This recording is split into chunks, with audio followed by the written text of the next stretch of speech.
experimenting is what's exciting. You know, I think that for people, and I think developing expertise is super important, but for people that might have a motivation of like becoming an expert and solving that problem, and then just plateauing there. Yeah, like that's never going to happen. Like Zeus Jones is never solved. Their clients' problems are never fully solved. They're constantly changing.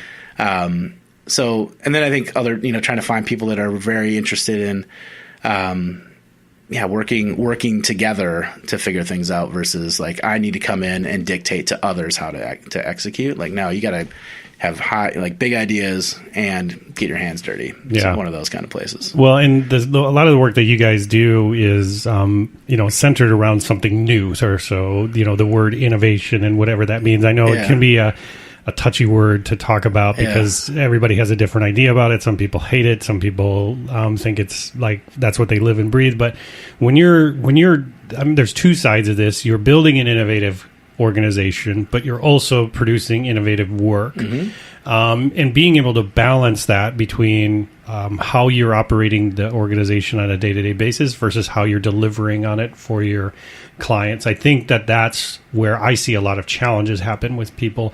And if you're working with a client and they show up and they say, we've got this problem and here's what it is and here's this and this and that.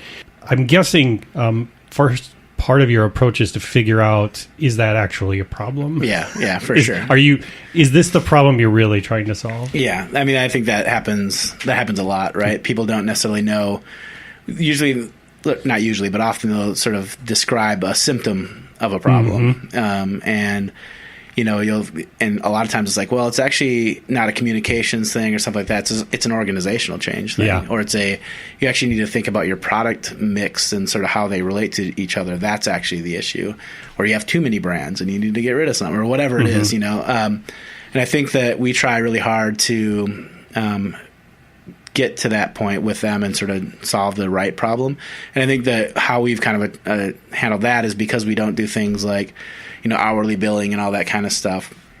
I mean, I think everyone has an idea of what the problem is at the beginning of a project, but you really know about midway through what the actual problem is. Right. And so you need to create a flexible enough organization to pivot all along the way in order to get to the actual problem, like define it and then come up with the right solution. So again, this is our opinion, if there's too much structure and there's too many things like, manpower grids and hourly rates and all that kind of stuff, and everything is defined up front, and then 1 week into the project you realize, it's actually not a communications thing, it's this other thing. It's really uncomfortable to say, okay, stop, we need to rescope everything. Now there's addendums and we did, there's all these other teams. And now the price went up by 20%, or we solve it really fast in the first week. I'm like, we actually didn't need to solve that other problem. We're done. And what else you got? So, and so I think just being able to sort of roll with it, and look for opportunities to sort of be able to bring in extra help, bring in other people if you need to, or solve it faster without penalty. And just basically try to get to sort of what's the value we want to deliver versus what's the, what are the things that we want to deliver for sure that provide that value, but have the flexibility to change along the way. Right. And that means team members need to change, the approach needs to change, all that stuff. So I don't know if that answers the question, but it makes for, you have to have the right kind of people and approach that are willing to know that flexibility is super important. Well, and then it goes on to so that's perfect for that side of the question. The next part of it is on the client side. So somebody's spent a few months trying to get budget together for an app, and they show up and they say, I need an app. And Dave says, I don't think an app is your problem. Right. And, that can be an uncomfortable conversation. Right? We're saying, let's figure out what the actual problem is. Right? Yep. Yeah. And I think, again, it comes, for sure. And we've actually done that before where someone will come in and say, and this is maybe, business development, but we'll say, they actually sometimes will ask for something that's bigger than what they need. And you're like, you actually don't need to we don't think you need to do that. We think you need to do this. And that's worked out in our favor for sure. When someone's like, well, this is, maybe we'll do this other thing first. It's more foundational or it's important. And, we've, it's sort of the power of no. They're like, oh, okay, actually, I agree. Let's try that. And then that sort of solution, evolves into a larger opportunity often. But again, I think it comes down to sort of having an understanding of where your clients are, what their context is, what they're really trying to solve, because there's the actual business problem to solve, but sometimes it's an organizational problem. Right. They need to position themselves in a place to win. So how can we do that? Yeah, they're not structured right to support, even if you did solve this problem on the backside of it. Yeah. I see that happen all the time where sure, we'll do this thing, but once it lands, you can't support it. Right.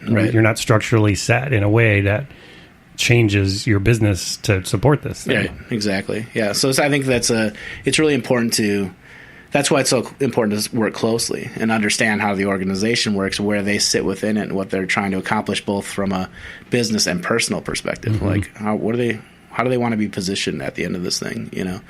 And I think that comes down to the thing that we talk about is like, we have this, our belief or whatever is that, successful businesses aren't built on like process and technology. They're built on unlocking the potential of people.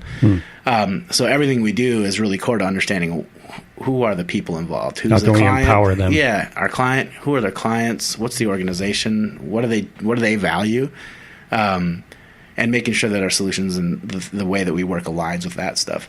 Because ultimately people want to feel good about the work they're doing at the end of the day, and how they got there, ideally. So, and that they were part of the process, right? Yeah, exactly. Yep. Not just the big reveal. Right. Exactly. Because that's like hit or miss, So, yeah. Right. Yep. Well, and so on that side where you're working with those folks, maybe it's an individual, maybe it's a department or something, but I've seen more and more over the last few years where people are building these innovation labs or these innovation teams or different things like that. They're trying these things, but what I've seen over and over again is it's more innovation theater, where people are kind of they're doing they read a book and maybe they're doing like a Google Sprint or something, and they're trying these things. They're trying to do it themselves, and then they're going for a while, and then they don't really produce anything because it's really just a lot of going through the motions, and that's why I call it theater. Yep. So in the end, they're not really delivering on anything, which is what the executives or the stakeholders are looking for. They're looking for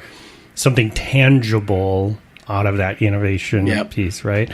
So if you were coaching somebody, you ran into somebody and they're like, yeah, I'm on this innovation lab and I don't know, we haven't really produced anything. Like, what would be your advice? Like, other than like, obviously go and find some help. Yeah.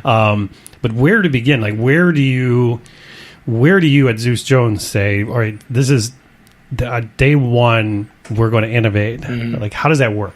Yeah. Yeah, that's tough. I mean, I think one thing, it's definitely a challenge when innovation is meant to exist within just the innovation lab, right?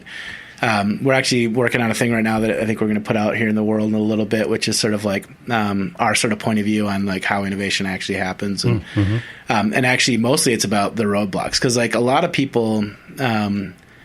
everyone's innovating. Anyone talks about innovation. It's totally cliche right now, right? Or not cliche, but catchword of the day. Yeah. But I think what they try to do often is, we're going to have a small group that's in charge of innovation, and they're going to come up with all the good ideas. Well, we're over here on the core business, rocking and rolling. That's really hard to sort of put any energy into that innovation lab. This is just over here, sort of working on stuff that seems related, but it has to prove some sort of massive success before it gets brought over into the rest of the organization. Where does that come from, this whole idea of like a Skunk Works or whatever, like in an organization? Is it just because it's like I can contain it, it's not going to bump into the rest of the work? Like, where do you think like that idea came from? I think it probably came from it working at one point in a couple places where someone just did it. Somebody did it. But then everyone feels like, well, you got to innovate or die. We got to do that. So let's go hire someone that's an innovator, and then they can make a little team, and then they'll just do the innovation. And, every now and again we'll check in with them and see if they have some genius idea. I just don't, that still happens, but I think overall there needs to be sort of an actual interest in doing an evolution and changing. Yeah. But I think, also, so that's kind of one big thing. It's like, I think that it shouldn't be just regulated to the innovation group. I think you need to the goal should be everybody is thinking about innovation and understands what it means for their company or their organization. And then, but like from like tactically, a lot of times I think, you kind of have to look at what are the current roadblocks. Is it that my leadership doesn't believe in it, or I can't get anyone to help me, or whatever? Right. And then actually think about, well, what's a small solution to that problem, right? So if people don't want to invest, that seems like a big investment to build a new mobile app or whatever. Mm-hmm.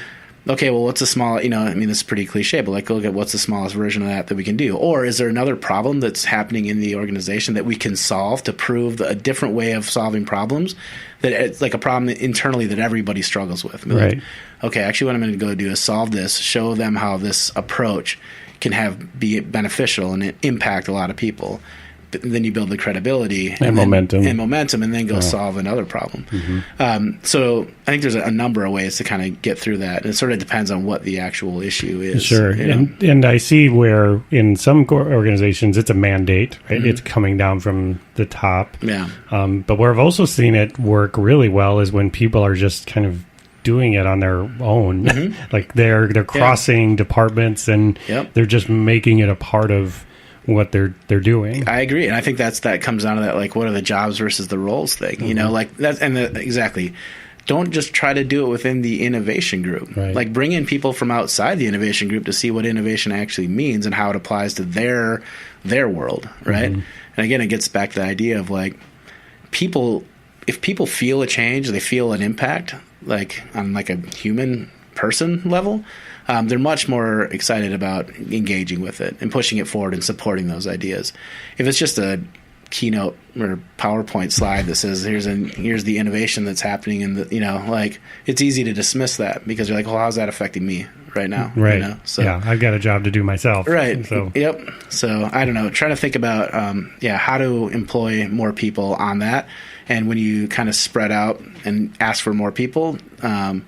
The initial challenge probably needs to be more achievable, or at least be able to see the end, So don't go for the giant innovation necessarily right out of the gates. So yeah, take away at it, right? Yeah, I think so. Yeah, and I see in other places where they've got they'll spin up these innovation teams or these innovation labs, and I think people forget that people are people, and if you take this group over here and say they're special, now you can create some dissent within the organization very easily. And then you as a leader are like, what's the big deal? Like, they got a new job to do and they're doing that thing. You guys keep doing what you're doing. Right. And I think they forget that the impact, and I think you touched on it, like, are you structured correctly to solve the problem, whether it be this thing that we're helping you do and where it lands, or this thing you're doing yourself and where it lands. Because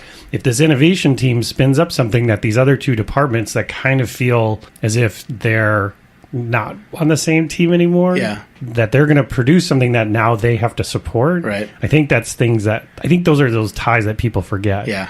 A lot. Yep. And that's why I think it needs to be broader, like within the organization. So if the organization has a vision for what they want to accomplish and how they want to evolve, first of all, they have to want to evolve.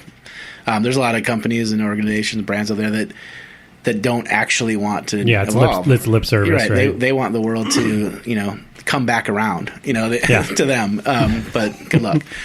But so I think that's the first thing. Like, that needs to be known across the organization. Like, this is something we want to have happen. Who we are. Yeah. So that when that innovation group comes, and then the innovation group needs to understand who their partners in reality are going to be, because that innovation group probably can't execute the thing. They need more. They need more help, and so they need to think about, like, well, if I roll this thing out, how does it affect IT? How does it affect sales? How does it affect whoever?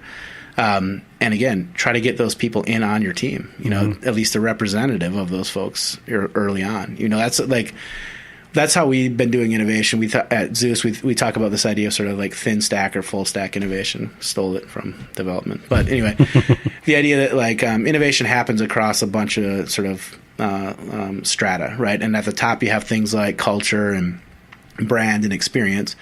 And down at the bottom, you have things like, manufacturing, logistics, IT infrastructure, all that kind of stuff. Supply chain, exactly. And those different layers move at very different speeds, right? So the top layers can move a lot faster in response to culture, and